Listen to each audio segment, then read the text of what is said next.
guys, welcome to Outpatient Health System.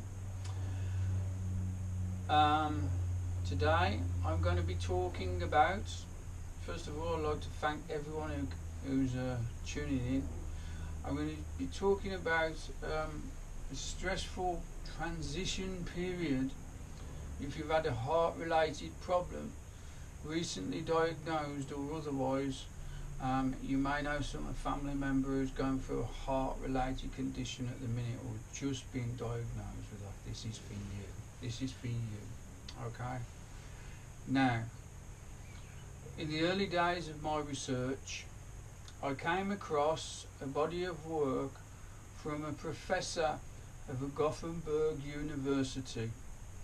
This lady is a professor of cardiology, and her name is Annika Rosengren. Annika Rosengren. So, in my desire and research to get healthy, I came across a small body of work and an interesting story that led me down another path. Okay, they did a study across 52 countries around the world, right? Now, what you've got to understand is, when you talk about 52 countries, you're generally going to get a lot of cultures there, and that's an interesting. I want to make that an interesting something I've spotted there, right? The culture change. Now, with that said, there was 29 to 30,000 people took place, and one thing all these people had in common when they filled out and when they were examined, right, was one thing, and that was stress. And that linked all these people who had heart problems in 52 countries. Stress. And that went across all the cultures as well. So if that's going across the cultures, we've generally got a diverse application of diets there, see.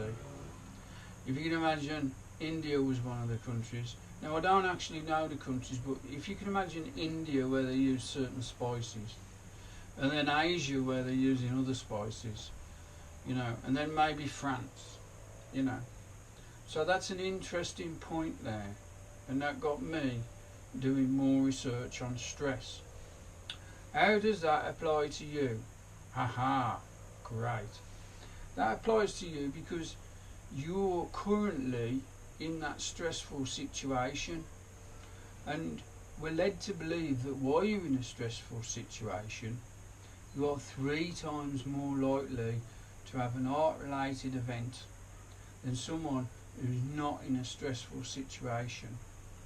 Okay, now the immediate answer to that, I will tell you immediately, is laughter and happiness. Now, if you can keep yourself in a really, really happy place with your family members or your loved ones, your boyfriends, your girlfriends, just think, keep yourself in a happy place. Because I also, at some point, came across other research that being happy and laughter brings about antioxidant production in the body. So, there you have it. A really, really interesting body of research, right, that defines stress as the number one bringer of heart-related problems.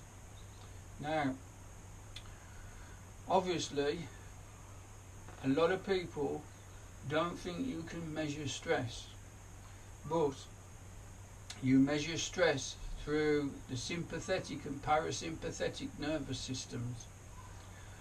These govern the HPA, that stands for the hypothalamus pituitary adrenal axis.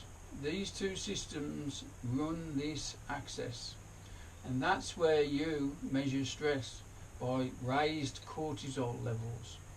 Now, I'm going to be doing another video on raised cortisol levels, and I'm going to talk extensively about this stress system. So I was never going to go into it here, but it's an amazing system, and I've got to explain it to you. when I explain it to you, the fact that you've had an heart attack and how it came about, it might change for the first time since you had the heart attack, and everyone else for that matter. I really, really hope you've enjoyed listening to that about stress and how to immediately dispel it. Right? I will talk in the future when I relate stress, how it comes about, right, in the mind, and how that's relayed into the physical being. So I will be talking extensively. Please look out for that video. It should be another great one. And thanks for listening to me.